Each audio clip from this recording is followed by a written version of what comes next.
Bonsoir à tous et bienvenue dans votre récap judiciaire. Du nouveau dans l'affaire Claude Jean-Pierre, des condamnations suite au débordement lors du déboulé de dimanche dernier à Pointe-à-Pitre ou encore l'interpellation d'un suspect dans une sombre histoire de vol qui aurait mal tourné à Lamentin. Voici les faits divers et procès que vous ne deviez pas manquer cette semaine.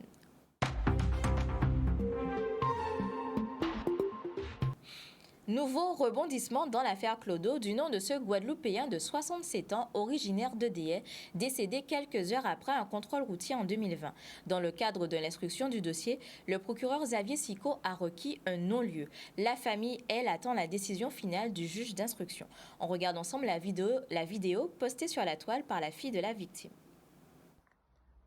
Notre avocat vient de nous contacter pour nous communiquer les réquisitions du procureur Xavier Sicot. Dans l'affaire de mon père Claude Jean-Pierre, aujourd'hui, le procureur estime qu'il y a un non-lieu.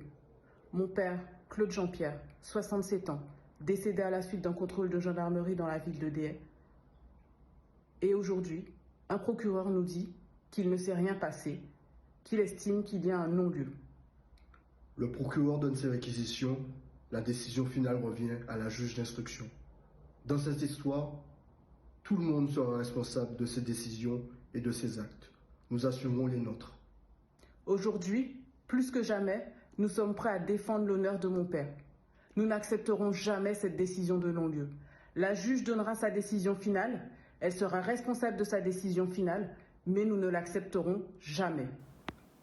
Et puis l'actualité judiciaire, c'est aussi la condamnation de 3 fauteurs de troubles en plein carnaval dimanche dernier. La scène relayée sur les réseaux sociaux avait créé un mouvement de panique chez les carnavaliers mais aussi les spectateurs. Alors qu'ils étaient pris à partie non loin de la tour Cécile à Pointe-à-Pitre, les policiers de la BAC ont dû faire usage de gaz lacrymogène et de balles de défense en caoutchouc pour s'extirper avec 2 mises en cause interpellées en possession d'armes de poing. En début de semaine, ces 2 individus, jugés en comparution immédiate, ont écopé de 12 mois de prison ferme pour l'un et de 12 mois de prison accompagnés de 6 mois de sursis pour le second. Un troisième homme qui s'était opposé à l'interpellation d'un de ses amis armés a quant à lui été condamné à 16 mois de prison, dont 6 avec sursis et interdiction de participer à l'avenir à une manifestation publique. À noter que ce même jour, un peu plus tard dans la soirée, un homme a été blessé par arme à feu à la clavicule. Son agresseur court toujours. Et puis durant les jours gras, la police et la gendarmerie ont mis en place un dispositif de sécurité exceptionnel afin de prévenir les débordements qui ont pu se dérouler lors des derniers défilés.